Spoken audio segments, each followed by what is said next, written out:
오늘 말씀의 제목은 전후 좌우 확신입니다. 앞과 뒤, 양옆 다 봐도 확신할 수 있다는 거죠. 우리 인생은 잘 들여다보면 무엇이 섞여 있느냐?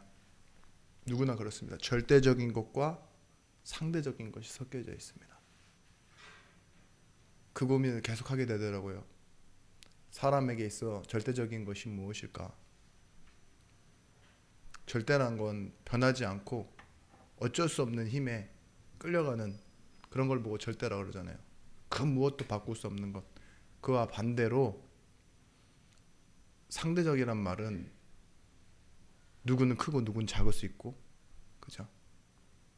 누가 많이 가져가면 상대적으로 누구는 조금 가져야 되고 있는 거 있잖아요.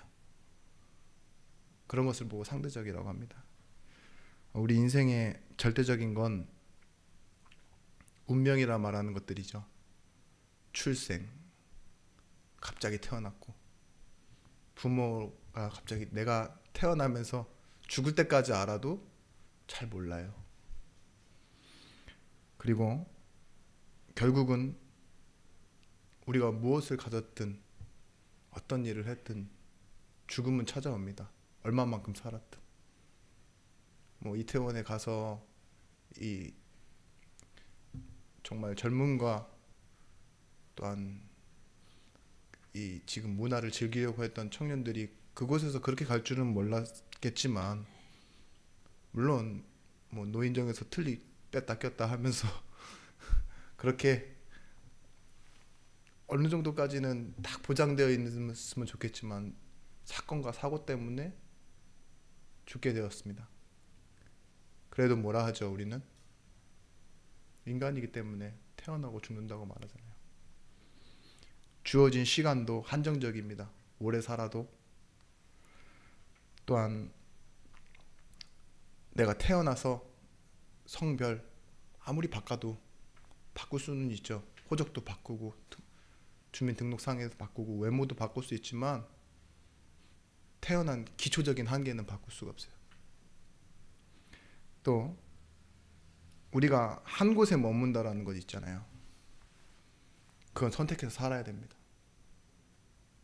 어디까지 살아보셨습니까? 아직까지 다 지구 안에서만 살아보셨잖아요. 그죠? 화성까지 가서 살아보신 분 있습니까? 미국? 저 아프리카? 근데 중요한 건 내가 어디까지 가봤느냐가 아니라 어디까지 가도 나는 한 곳에 머물러야 된다는 거예요. 한국과 미국에 동시에 머무를 수는 없어요. 한 자리에서만 살았다고요. 그죠? 그리고 제가 절대라고 생각하는 건 또 하나 있습니다. 눈앞에 보여지는 것 있죠? 그건 그대로 봐야 돼요. 들리면요, 그대로 들어야 됩니다. 귀에 잡소리가 막 들리는데 안 듣고 싶다고 안 들어집니까? 눈앞에 이쁜 사람 서 있고 못생긴 사람 서 있는데 이쁜 사람만 골라서 볼 수 있습니까? 보이는 건 그대로 봐야 돼요. 우리 눈이 그렇게 돼 있어요, 자연적으로. 그죠? 그런 걸 보고 절대적이라고 합니다. 근데 상대적인 것은 그 살아가는 우리의 인생이 누구는 이곳에 있고 누구는 저곳에 있고, 누구는 얼마만큼 가지고 누구는 못 가졌고, 또한 저마다 배움의 지식의 차이가 있기 때문에 다른 경험을 하고 다른 생각을 하고, 또한 저마다의 차이로 저마다를 나누고 생각하며 살아갑니다. 근데 이 절대적인 것과 상대적인 것이 섞이잖아요. 그러면 우리도 모르는 회색지대가 만들어집니다. 분명히 빛과 어둠 있어야 되는데요, 빛도 있고 어둠도 있는 것처럼 그게 둘이 섞여버리면 왜요? 그 검정색과 흰색이 섞이면 회색이 되어지는 것처럼 절대적인 것과 상대적인 것에 대한 구분을 할 수 없는 그런 상태가 되는 거죠. 예를 들면 그렇습니다. 우리가 누구인지를 잃어버리면요, 부여하는 상대적인 가치가 절대적인 가치를 앞서버립니다.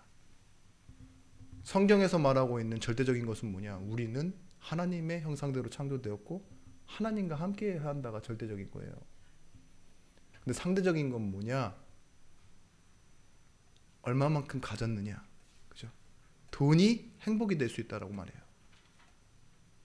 사람에게 인기 얻는 것이 행복이 된다고 말한다니까요. 이 말이 맞는 말입니까? 시대가 부여하고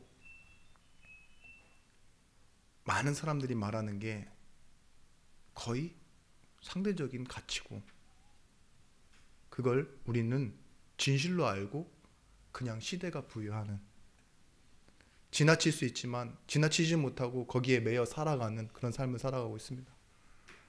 여기 양반으로 태어나신 분, 혹시 쌍놈으로 태어나신 분 계십니까? 그때 양반으로 태어났으면 양반의 것을 누리다 가는 거고, 상것으로 태어났으면 아마 마당이나 쓸다 가는 거겠죠. 그죠? 주인님이 뭐 던지면은 아야 이러면서 맞고 고개 푹 숙이고. 근데 지금에야 그런 게 말이 됩니까? 인권 이래버리죠. 직업의 귀천이 어딨냐? 배운 걸 가지고 다 고개 쳐들잖아요. 가난과 부의 차이가 무엇입니까? 지식과 수준의 차이가 결국은 무엇입니까? 관계가 깊고 또한 관계가 많고 이런 인기가 과연 인생에 무엇입니까? 여러분, 이 질문에 제대로 답할 수 있으면 여러분들은 전후 좌우 확신할 뿐만 아니라 오늘 추수감사절인데 진정한 감사를 회복할 수 있게 됩니다. 관계가 꼭 여러 사람에게만 사랑받아야 행복을 느낍니까? 사람은? 아니요. 한 사람과의 진실된 관계로 행복할 수 있는 존재 있죠. 한 사람과의 진실된 관계로 많은 관계를 포기할 수도 있는 게 로미오와 줄리엣 아닙니까? 그런 것처럼 제가 이가 아파서 그런지 몰라도 지금 정신이 뭔가 조금 이렇게 딴 데로 가 있는데 성경이 안 나오고 막 이런 로미오와 줄리엣이 나오네요. 그렇죠. 돈이 많아야지 행복합니까? 돈이 없어야지 행복합니까? 사람마다 다릅니다. 근데 대부분 많아야 행복하다라고 하죠. 근데 대부분 선진국에 보면 이제 조사를 해보잖아요. 오히려 가난한 사람들이 행복한 경우 있죠. 행복 지수가 더 높대요. 지식과 수준 차이 여러 가지 있죠. 많이 배우면 많이 아는 만큼 더 복잡합니다. 오히려 바보들이 제일 행복해요. 여기 꼭꼭꼭 비 오는 날 뛰어다녀도 웃고 다니잖아요.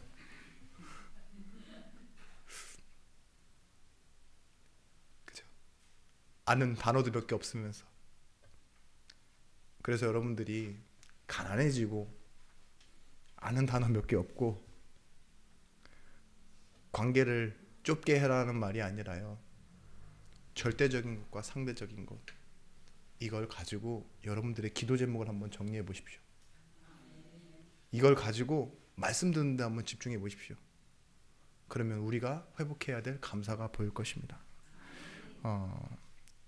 우리는 이 절대적인 것과 상대적인 것, 그것으로만 나눌 게 아니라 하나 추가된 것을 가지고 우리 인생을 볼 수 있어야 돼요. 모든 사람은 공평해 보이지만 하나님의 특별한 은혜를 입은 사람들이 있습니다. 그게 구원받은 하나님의 성도요, 자녀입니다. 그 절대적인 것에 하나님은 더 추가하셨어요. 그게 뭐냐?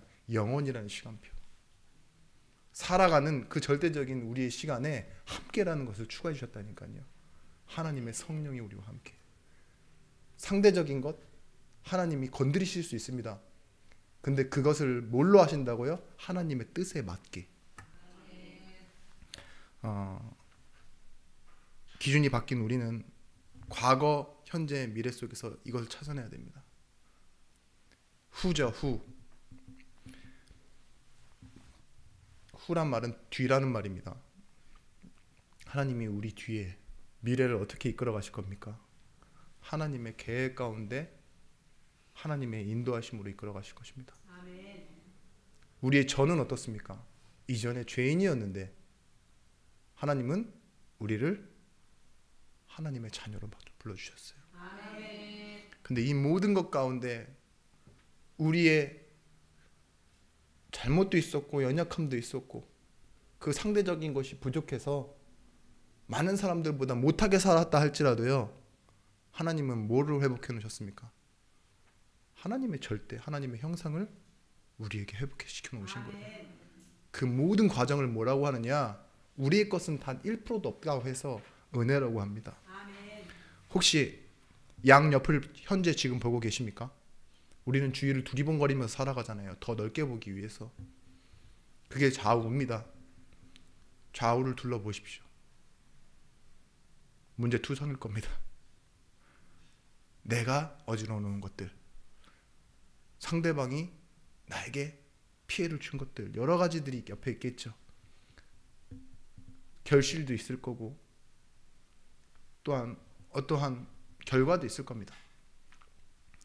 그때 이 오늘의 현재는 하나님의 미래를 이루어가는 과정이고 하나님의 계획을 이루는 도구라는 걸 여러분들이 믿으셔야 됩니다.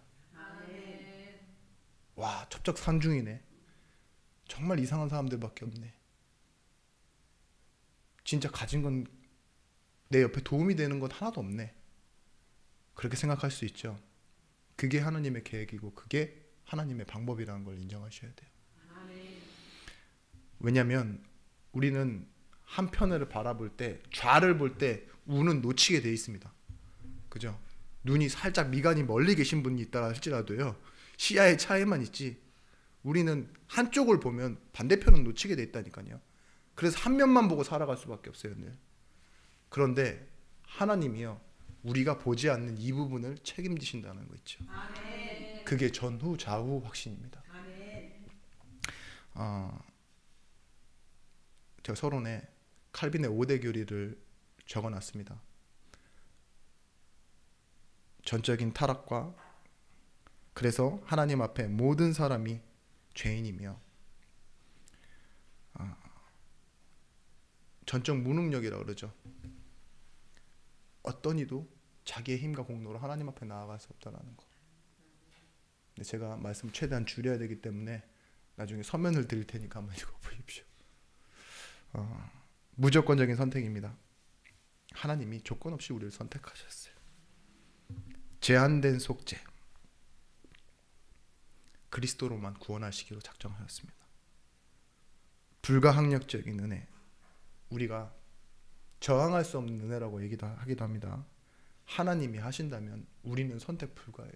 우리가 하나님을 선택한 것이 아니라 하나님이 우리를 선택하셨어요. 다섯 번째, 성도의 궁극적인 구원입니다. 성도의 견인이라고 말하는데요, 하나님이 우리를 보증하시고 책임지시기 때문에 성도는 끝까지 승리합니다. 그렇기 때문에 그 승리하는 날까지요, 성도는 견디고 인내한다. 이걸 보고 견인이라고 해요. 여러분은 누구십니까? 성도입니다. 반드시 승리하게 될 줄 믿습니다. 로마서 8장 33절에서부터 34절, 오늘 본문의 말씀을 표준 세번역 성경으로 읽어보시면 이렇게 나와 있습니다.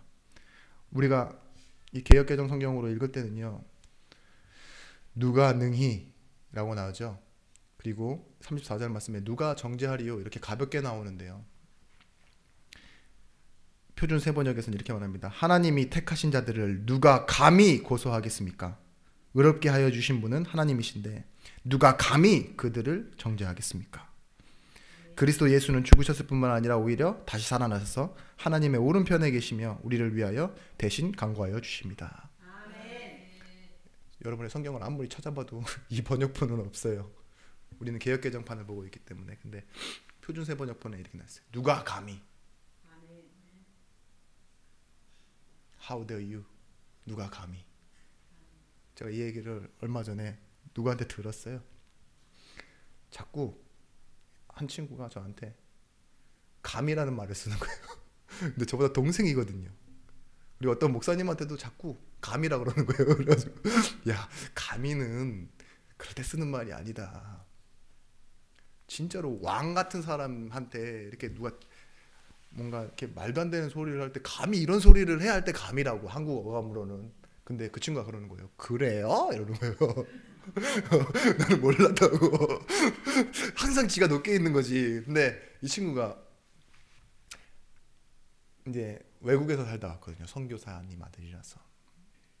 이슬람 사람들이랑 살다 오고 이러다 보니까는 그 친구들이랑 얘기하다 보면은 그 감이라는 말을 이제 영어로만 써왔던 거예요. How dare you? How dare you? 네가 어째서 어떻게 이럴 수 있냐? 이걸 갖다가 이제 이 친구는 감이로 배운 거죠. 그래가지고 감이, 감이, 나한테도 감이라고 그러가지고. 근데 그러면서 저한테 알려주시더라고요. 형님, 그거는 제가 따라해 보세요. 그래서 그래. 친절하게 저는 감히 따라해 줬습니다. How dare you? 그래, 알았어. 그 뜻이었어요. 오해하지 마세요. 그래. 제가 혹시 그런 말을 또 쓴다 해도 오해하지 마세요. 아니야, 또 쓰면 안 돼.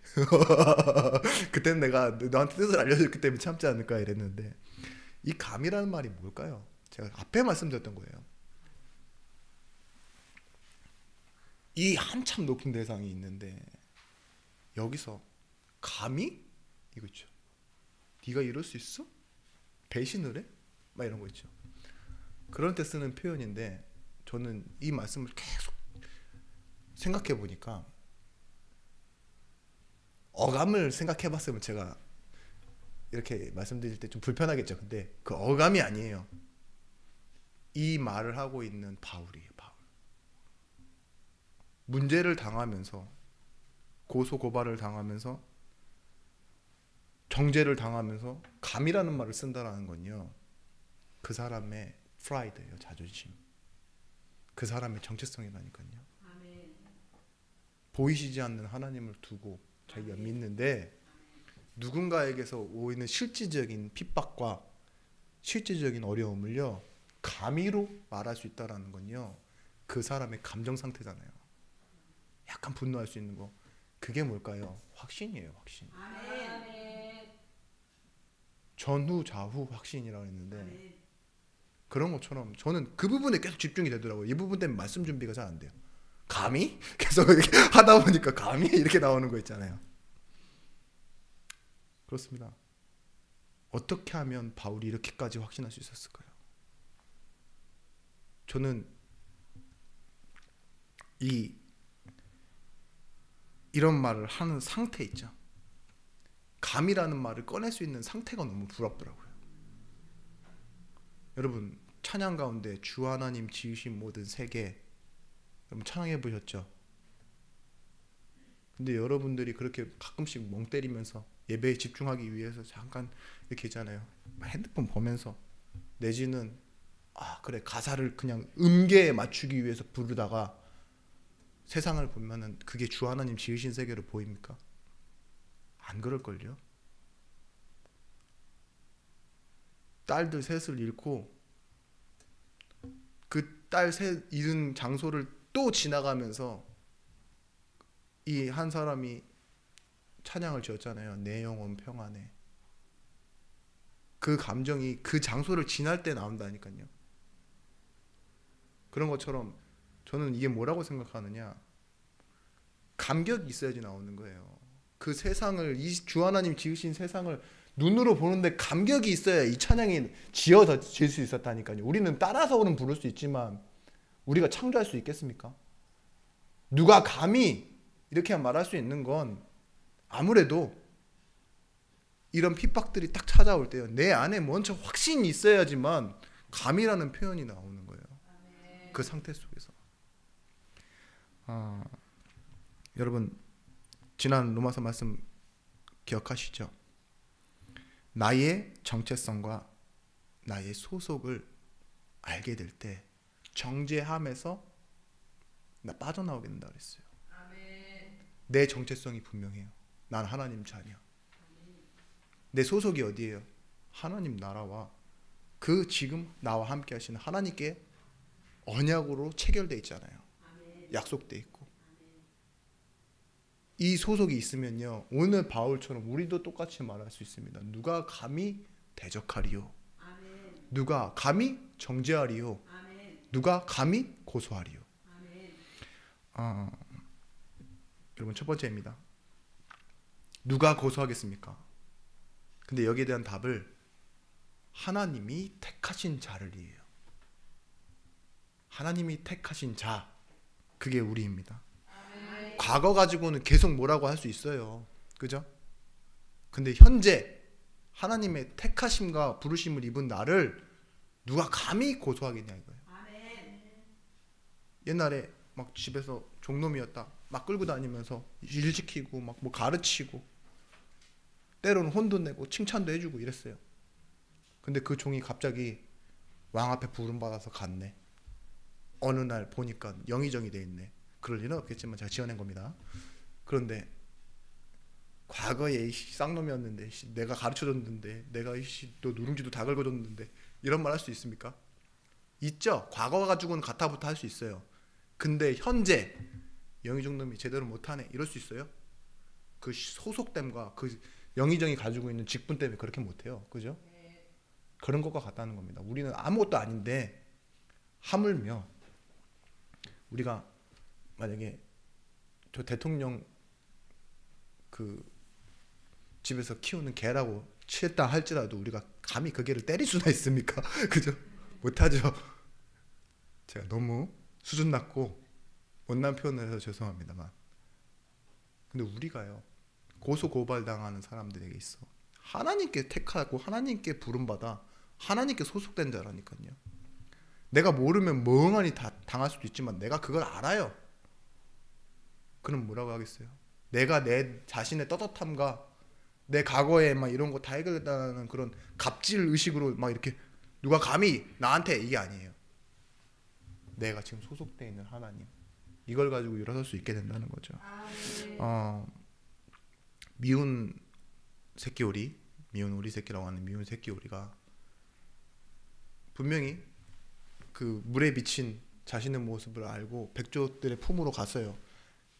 근데 이제 이 동화는 끝이 났지만 만약에 백조가 다시 물을 찾아왔는데 자기를 미운 오리 새끼 취급했던 그 오리 새끼들이 오리님들이 저기 있어봐요. 야, 이거 너 꽥꽥도 소리도 못 내고 궁뎅이도 잘 못 흔드는 오리가 막 정죄를 해요. 고소고발을 해요. 신경이나 쓰겠습니까? 난 이제 백조인데 저 목도 짧은 오리가 이러고 말겠죠.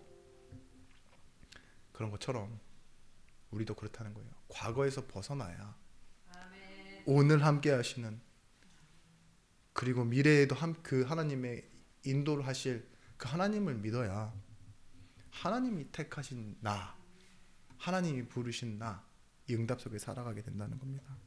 하나님의 부르심은 효력 있는 부르심입니다. 그냥 말로만 부른 게 아니라 그 부르실 때 하나님은 계획을 가지고 계시고, 그냥 청한과 초청일 뿐만이 아니라 안 믿을 수 없도록 하나님은요 계속 우리를 작업해 나가신다는 거예요.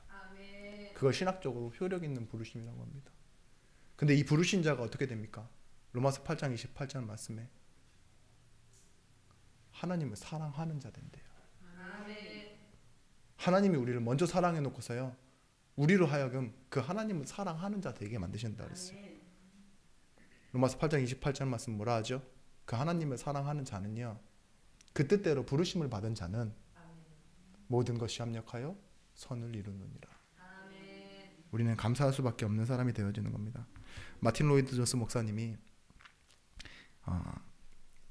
이렇게 해석했습니다. 하나님을 사랑하는 자에 대해서요. 하나님을 사랑하는 자는 버티는 힘이 생긴다. 진심으로 사랑하면 기대하지 않은 일이 생기고 어려움이 생겨도 그것으로 포기하지 않는다. 인내한다. 뚫고 붙드는 힘이 생기고 나를 희생하여 그를 더 낫게 만드는 선택을 한다. 맞는 말이죠. 여러분 사랑해 보신 분들은 알 거예요. 고린도전서 13장 7절 말씀에 모든 것을 참으며 모든 것을 믿으며 모든 것을 바라며 모든 것을 견디느니라. 사랑에 대한 정의입니다. 참으며 믿으며 바라며 견디는 힘. 우리는 부르심을 받았을 뿐인데요.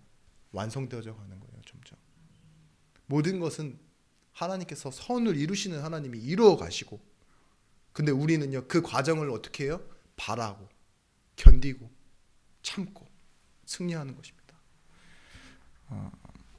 여러분, 우리는 끊임없는 정죄와 비판 속에서 살아갑니다. 우리나라의 그 한 해 고발 건수가요 100만 건이 넘어요.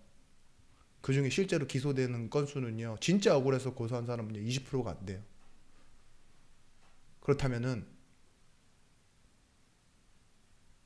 80% 이상은 뭘까요? 그냥 싸워놓고 고소고발하는 거예요. 우리가 알고 있는 그 연예인 부모님이랑 형이랑 이렇게 붙은 그 고소고발건 보셨죠? 한 사람 앞에 고소를 몇 개 했는 줄 아십니까? 16개? 그렇다고 하더라고요. 그러니까 100만 건이 넘지. 그죠? 근데 실제 그렇게 싸움이 붙어서 기소하는 건 몇 프로라고요? 우리 실제로? 5분의 1도 안 된다는 거죠. 싸우기 위해서 저 사람을 잠시 붙들어 멈춰놓기 위해서 고소고발하기도 해요. 그런 것처럼 하나님 자녀는요 때로는 사단이 어떤 자냐, 참소하는 자라고 그랬어요. 고소하는 자고. 우리를 고소고발 해놓는데요 실제로 그 고소고발 때문에 망하지는 않는데 뭐예요? 멈춰놓는 거예요. 계속 법정 앞에 삶의 터전에서 살아가지 못하고 법 앞에 살아가게 만드는 거예요.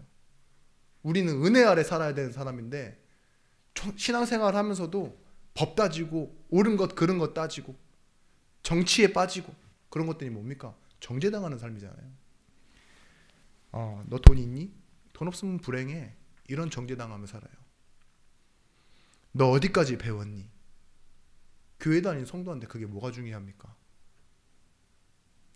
하나님의 말씀 알면 많이 알아야 됩니까? 그럼 다 신학을 하셔야죠.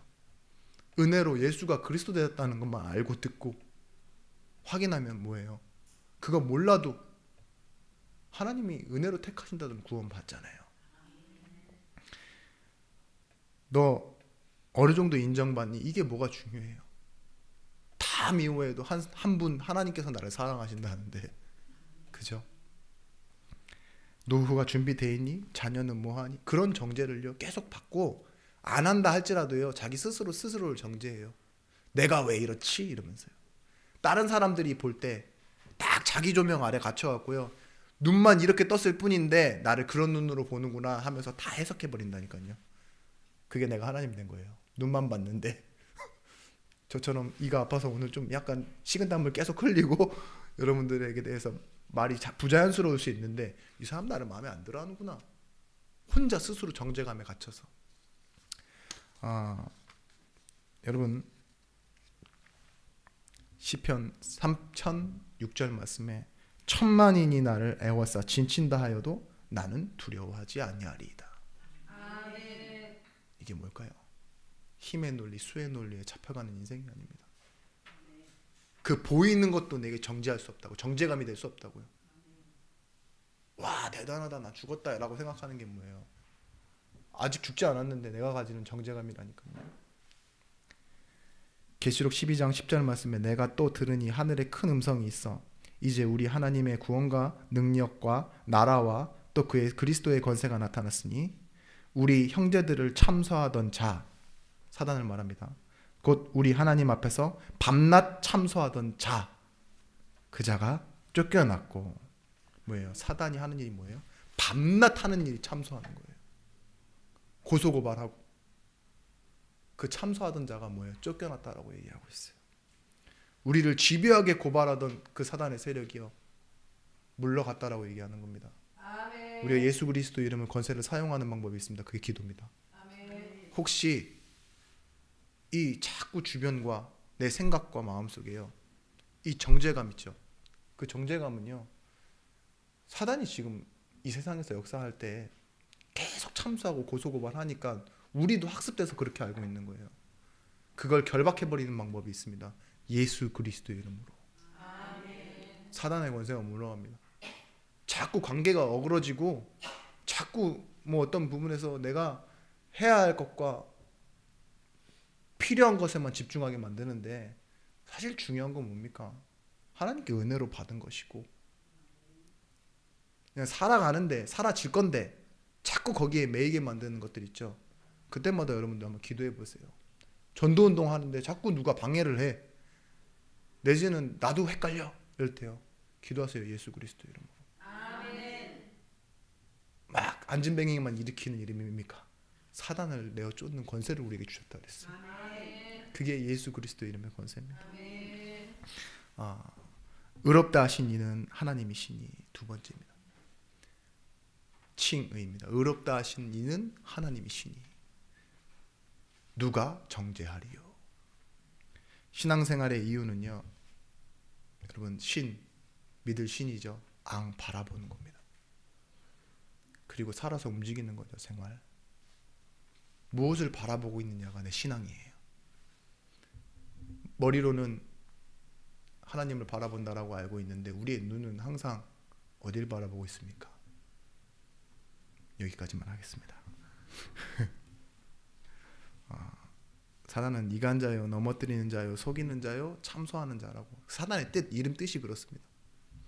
참소하여 넘어뜨리려고 하는 거고, 참소해서 이간하려고 하는 거고, 속이는 자입니다. 근데요, 참 놀라운 일이지만 왜 이 창세기와 욥기가 그렇게 멀리 떨어져 있는지는 저도 모르겠습니다. 근데 성경은 연대기 순으로 기록된 게 아니라 뭐라고요? 언약 중심의 책이기 때문에 창세기와 이 욥기는 그렇게 떨어져 있습니다. 근데 동시대 인물을 찾자고 하면 창세기에 아브라함과 욥은 동시대 인물입니다. 욥이 분명히 그렇게 살아있는데 하나님은 누구를 믿음의 조상으로 부르셨어요? 아브라함을 부르셨어요. 참 신기하죠. 욥기 1장 3절을 보시면 그의 소유물은 양이 7,000마리요 낙타가 3,000마리요 소가 500결이요. 결이라는 말은 세트라는 말입니다. 그래서 이제 묶어놨으니까 500결이면은 1,000마리란 소리죠. 암나귀가 500마리이며 종도 많이 있었으니 이 사람은 동방 사람 중에 가장 훌륭한 자라. 근데 이 사람을 안 부르고 아브라함을 불렀습니다. 근데 이 욥을 누가 참소하죠? 성경에서는 마귀가 참소한다고 나와요. 뭐라고 얘기하냐? 어찌 까닭 없이 하나님을 경외하리까? 고소하고 헐뜯는 거죠. 여러분 우리 지금 신앙생활 하다가 이런 문제에 봉착할 수 있습니다. 그게 뭐냐? 우리 신앙생활의 진정성을 의심받는 거 있죠. 여러분 옆에 계신 분들 봐봐요. 신앙생활 잘하는 사람들은요 뭔가 안정돼 보여. 남편이 교회 가라고 해주든지 그죠? 돈도 어느 정도 있어. 내지는 원래 저 사람은 성품이 조직 생활에 잘 맞아. 그런 식으로 해석한다니까요. 안 그렇습니까? 믿음 좋은 사람의 특징은 안정돼 보이잖아요. 그죠? 집에 남편이 막 칼 들고 설치는데 시어머니는 박수고, 아니 시어머니는 박수가 아니시죠. 그냥 무당이고 시아버지가 박수해야지. 근데 그런 경우는 있는데 신앙생활 하면은요 여러분 저 사람 엄청 불안하다 이렇게 느끼지 않으세요? 욥이 그렇게 말하는 겁니다. 마귀가 하나님이 그 모든 걸 다 부어주셨으니까 이만큼 축복하셨으니까 안정적인 것 때문에 믿는 거 아니냐. 그걸 싹 다 걷어내봐라. 욥이 믿나 안 믿나. 그렇게 지금 마귀가 참소하니까요. 목숨 빼고 다 건드려봐라. 하나님께서 허락하신 거예요. 실제로 한날 한시에 자기 아들과 딸들이 다 죽어버립니다. 같은 장소에서. 모든 재산을 잃어버리고 욥은 병이 들어서 기왓장을 빼서 자기 몸을 긁습니다. 피가 나는데 이런 모습들이 나와요. 완전히 보기엔 망한 거죠. 와이프는 뭐라 하죠? 그럴 거면 죽어라. 하나님을 저주하고 죽어라 하고 자기가 또 떠나가 버려요. 그게 욥이에요. 그 새 친구들이 찾아와서 물어보잖아요. 네 시작은 미약하였으나 내 나중은 창달이라는 헛소리나 떠들어댔지만 그 친구들이 한 말이거든요. 근데 뭐예요? 불쌍하니까 너 뭐 죄 지은 거 아니야? 라고 물어보잖아요. 친구들이. 아무 이유 없이 이런 일이 일어날 수 있어? 인과응보를 말해요. 아닙니다. 분명히 우리도 알고 계시지만 절대의 주권을 바라보는 게 신앙이에요. 욥이 뭐라고 고백하죠? 1장 21절 말씀.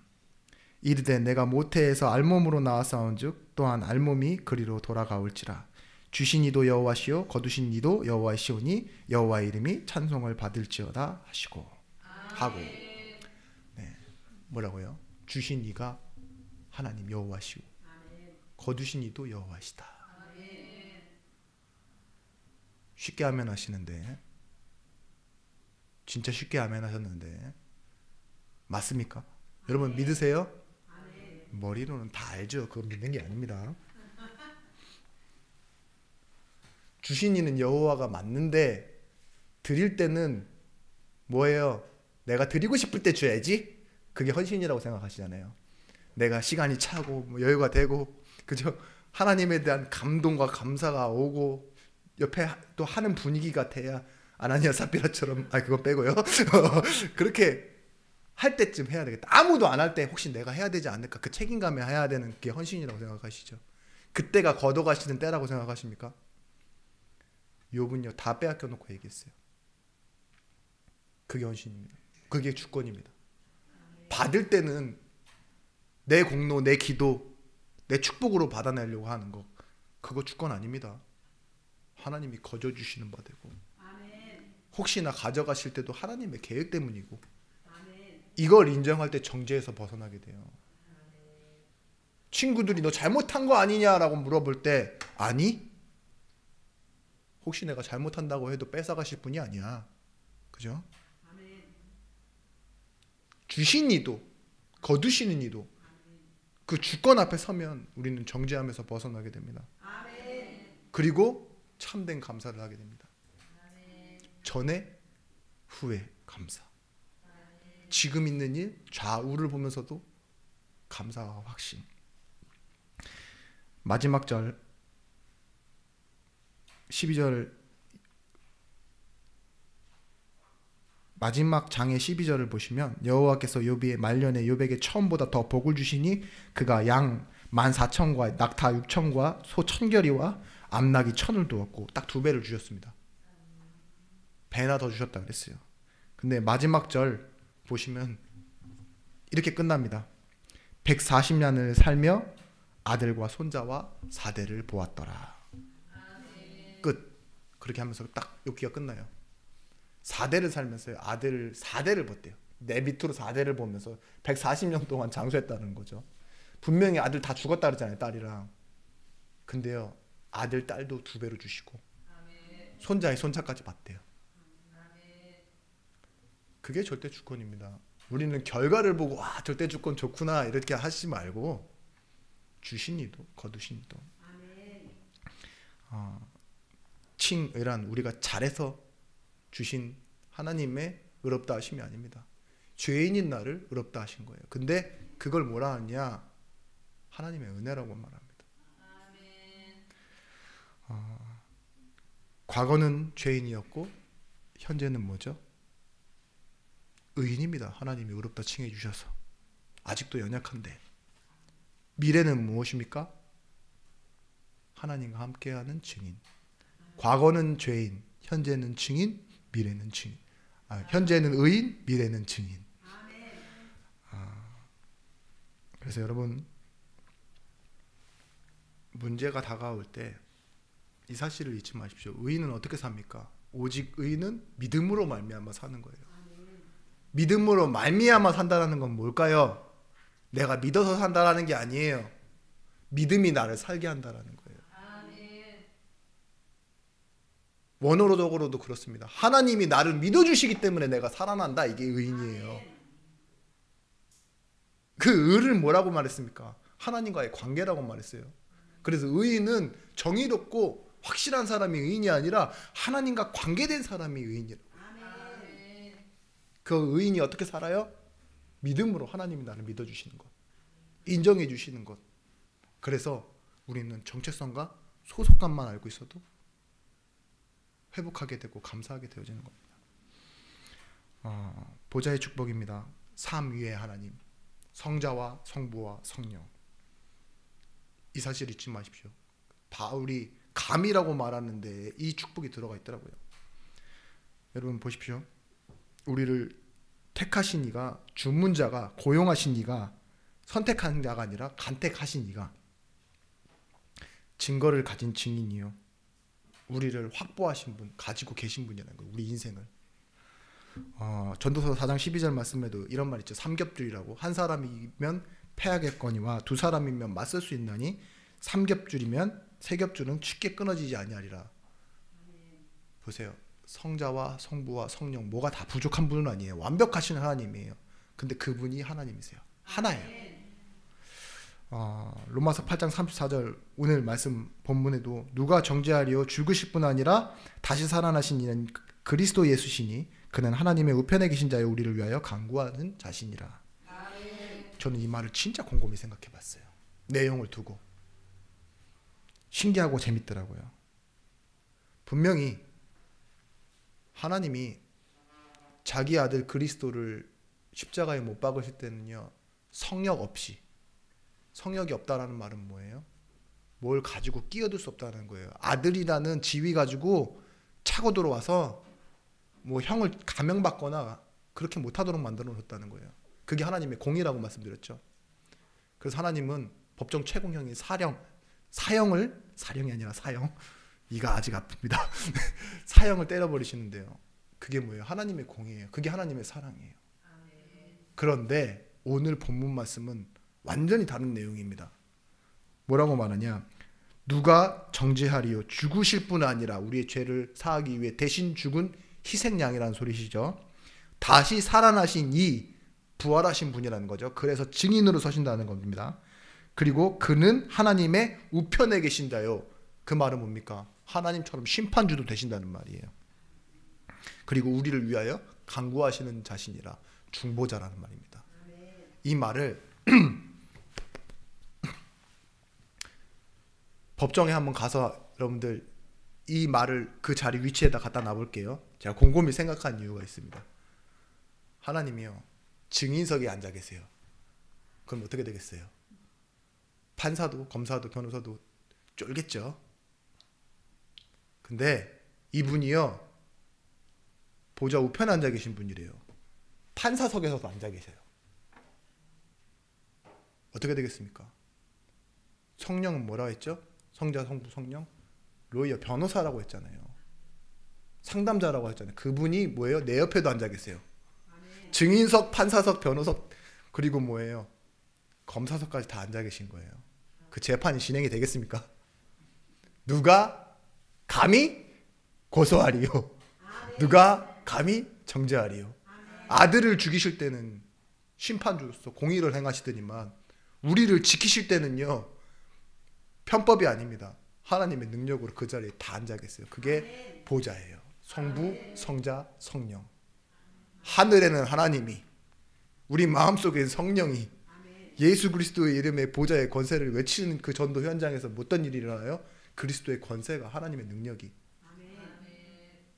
그래서 전후 좌우 다 뭐예요? 확신이에요. 여러분, 우리가 그 정죄 앞에 불충분한 증거를 가지고 가는 사람들 되면 안 됩니다. 그 불충분한 증거가 뭐냐? 신앙생활하면서 착한 일 조금 했다고 하나님 나를 축복하셨다고 말하는, 그게 불충분한 증거예요. 그건 정죄를 절대 벗어버릴 수 없고 오히려 더 정죄감에 갇히게 됩니다. 주변 사람 좀 챙기고 선한 행실 했고 몇몇 잘한 행동, 과거 왕년에 내가, 이런 말 하시는 분들 있죠. 아직 정죄를 못 벗어나는 사람들입니다. 그리스도께 불확신하니까, 확실하지 않으니까 내 과거, 내 일들을 자꾸 들이대는 거예요. 이거 틀린 것 아니고 나쁜 것 아닌데 뭐가 문제냐? 사단의 참소를 막아낼 수 없어요. 그 착한 일로는, 그 선행으로는, 그 공로로는 사단의 참소 속으로 들어갈 수 없다니까요. 그게 뭐예요? 바리새인이고 유대인들이었습니다. 법정의 선고는요, 예수 그리스도의 죽으심으로 끝난 문제를 다시 제기하지 못하도록 증거와 증인으로 세우셨습니다. 그게 십자가입니다. 일사부재리의 원칙 말씀드렸죠. 같은 죄를 동일 사건에 대하여 다시 공소할 수 없다. 그래서 뭐예요? 죄와 사망의 법으로 주었던 우리를 생명의 성령의 법으로 살려놓으시고요. 증인으로 옆에 탁 서 계신 거예요. 다시 제기할 수 없어요. 다시 공소할 수 없습니다. 세 번째입니다. 그래서 우리는 이제 하나님 앞에 살아가야 됩니다. 그것을 뭐라고 하느냐? 하나님 앞에 살아간다는 건 전후 좌우에 다 하나님 계세요. 앞에도 계시고 뒤에도 계시고. 근데 소속됨을 가지고 살아가는 거예요. 그게 교회입니다. 그게 성도입니다. 주 은혜로 지나가고 사라질 세상에 매이지 않는 것, 그게 교회입니다. 교회로 사십시오. 무언가에 막 매여 사는 것 있죠? 그게 교회로 살지 않는 거예요. 누가복음 8장 32절에 12해를 혈루증을 앓는 여인이 확신으로 나아갔을까요? 머뭇거림으로 나아갔죠. 근데 그게 확신입니다. 그게 소망을 담은 확신. 12해 동안 어떠한 사람의 말들도 자기에겐 답이 되지 않고 의사를 찾아가도 답이 되지 않았어요. 그런 한 여인이 예수님이 오셨다고 했는데 그분의 옷깃만 만져도 자기 병이 나을 것이라는 그런 심각한 착각을 하면서 찾아간 겁니다. 어떤 사람은 예수의 볼도 만지고 군중이 몰려서 막 끌어안고 뽀뽀하고 실제 그렇다고 나오잖아요. 길을 막아버린 이태원보다 더 아마 더 빽빽히 들이찼을지 몰라요. 근데 뭐 했어요? 가서 이렇게 한번 만지고 온 거예요. 그게 뭐? 저는 그 생각했어요. 저렇게 미련한 생각을 할 수 있을까? 근데 예수님이 말하죠. 내 옷깃에 손댄 자가 누구냐? 하나님의 능력이 나갔다 그래요. 믿음은 바라는 것들의 실상이요 보지 못하는 것의 증거라고 했습니다. 우리가 진짜 필요한 건요. 내 삶에는 절망했어도 괜찮아요. 그 전에 답이라고 생각했던 거 다 무산됐어요. 근데 지금 어디에 있어요? 그 옷깃잡으로 조금 그 예수께 나아가는 거예요. 그 소망이 사실은 머뭇거림처럼 보이지만 확신입니다. 틀린 확신 가지니까요. 얼마 전에도 제가 사기당한 사람 만났거든요. 몇백만 원인데 그 사람이 몇백만 원 사기 당하기 전에 이미 부채가 좀 있었어요. 근데 그 몇백만 원을 만들었다는 것 자체가 웃긴 거예요. 근데 왜 그 말에 넘어갔냐라고 물어보니까 비싼 이자 준다 하니까 결국은 그 사기꾼이 그렇게 신뢰할 사람도 아닌 거 자기도 알았고 그랬지만 뭐 때문에 넘어갔다고 말하냐? 자기 필요와 자기 욕심 때문에. 그게 나한테 너무 필요하니까 그 위험을 감수하고 자기 인생을 걸어버리는 거예요. 여러분들도 우리 인생도 그렇습니다. 확신에 찬 사람들, 확신이 없는 사람들 공통적으로 그렇습니다. 누가 무슨 일 하면 기웃거려요. 일단은 기웃거려요. 옆에서. 그러다가 기회가 오면은 끼어듭니다. 사람이 앞에 있는데도 막 끼어들어요. 그러다 뭐 하죠? 나중에 뛰어듭니다. 인생을 걸고. 비켜 이겼더라 이러면서 있죠. 큰 확신으로. 근데 그런 사람엔 증거가 없어요. 실패만 있지. 진짜 그렇습니다. 예배란 이런 것과 같습니다. 옷깃 한번 만지고 오는데 내 삶의 모든 것들이 치유되어지는 거. 혹시 이 12해 120년 동안 흐르던 저주 그런 것도 끝나는 게 뭡니까? 예수 믿는 거예요.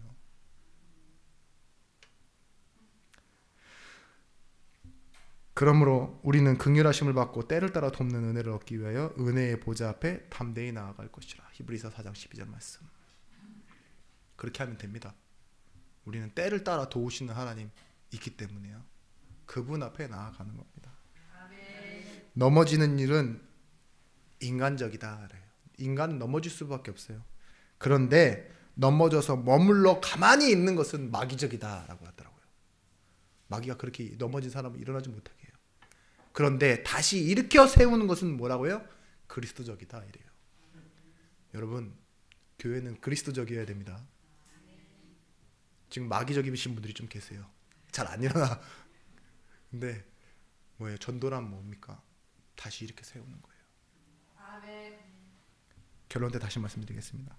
자녀된 신분과 권세로 사는 것, 이때 무엇이 찾아오느냐? 자유함이 찾아옵니다. 그러므로 자기를 믿은 유대인들에게 이르시되 너희가 내 말 안에 거하면 참 내 제자가 되고, 그러면서 뭐라고 말씀하시죠?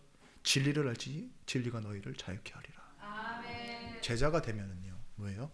진리를 아는데 그 진리가 나를 자유롭게 한대. 아멘. 제가 본 드라마는 아닌데 하도 이 짧게 끊어놓은 재밌는 영상이라고 짧게 끊어놓은 영상이 유튜브에 돌아다니길래 딱 봤어요. 사랑의 부시착이라고, 결혼한 그 손예진 씨와 현빈 씨가 나오는 드라마인데, 거기서 어떤 북한에서 일어나는 일이에요. 어떤 간부가 이 현빈 씨를 맡고 있는 역할이죠. 그 사람을 딱 잡고 끌고 가요. 그러면서 이렇게 얘기합니다. 상식적으로 얘기하라고, 이보라오 이곳이 어디지 않아? 이러더라고요. 틈이 있어야지 못이 들어간다고 생각해? 못을 박으면 틈이 생기는 거야 이러더라고요. 여기는 못 박는 곳이야. 증거 따윈 없어도 얼마든지 죄를 만들 수 있는 곳이란 말이지, 이렇게 얘기해요. 근데 뒤에 어떤 또 간부가 한 명 이렇게 쑥 들어오면서 어떤 놈이 또 말을 안 들어서 잡혀왔단 말이네 이러면서 탁 들어오더라고요. 그러다 갑자기 눈이 갑자기 이렇게 드라마의 그런 표정 있잖아요. 갑자기 눈이 확 커지는 거. 으이! 이러더니 막 뛰어들어가서 그 현비 씨를 신문하던 간부를 발로 팍 걷어차면서 동무 이 사람이 누군지 아네? 이러면서 정치국장의 하나뿐인 아들이란 말이다. 이러면서 이제 이 새끼야 막 이런 저런 욕들을 섞어가면서 딱 연기를 감칠맛 있게 하고 내 방으로 안내하라 이러면서 딱 나가더라고요. 저는 이걸 보면서 뭘 느꼈냐? 그래, 자녀와 신분과 권세로 사는 것, 그게 뭐예요? 정죄에서 벗어나는 것이다. 아멘. 간부가 아주 자기도 고급 간부니까 뭐라 그래요? 딱 가다 놓고 여기는 틈이 없어도 못을 박아버리면 틈이 생기는 곳이다. 막 이런 곳으로 막 협박하잖아요. 현빈 씨가 어떻게 하는 거였어요? 책임져야 될 겁니다. 그 말 이러더라고요. 근데 뭐예요? 누군가 자신을 알아보는 사람이 딱 오더니만요. 거기서 그 자리에서 끌어내요. 그죠? 자녀와 신분 권세. 우리도 그런 것 같지 않습니까? 아멘. 죄에서 자유를 얻게 함은 뭐예요? 보혈의 능력이에요. 주의 보혈이에요. 아멘. 내 힘, 내 의지, 내 주변이 아닙니다. 내가 그 피를 6월절 그 양의 뭐예요? 피를 볼 때에 내가 너를 넘어가리라. 아멘. 여러분, 지금 내가 이 애굽 같은 세상에 노예처럼 살고 있을지 모릅니다. 그게 애굽에 살고 있었던 이스라엘 백성들의 상태였어요. 근데 언제 가나안으로 가는 시작이 이루어졌습니까? 6월절 어린 양이 피 바를 때. 지금 내 인생에 한번 적용해 보십시오. 내가 애굽에 세상에 사는 것처럼 보이고 가난하게 연약하게 그냥 힘에 밀려 살아가고 있는 노예처럼 보이지만 6월절 어린 양 예수 그리스도의 십자가의 피로 말미암아 우리는 어디로 가요? 지금 세계복음화로 가는 거예요. 아멘. 그건 내 능력 내 힘이 아닙니다. 아멘. 하나님이 이끌어 가시는 거예요. 아멘. 우리는 운명을 뚫고 어디로 가요? 가나안으로 갔었던 이스라엘 백성처럼 우리는 운명을 뚫고 세계복음화로 가는 겁니다.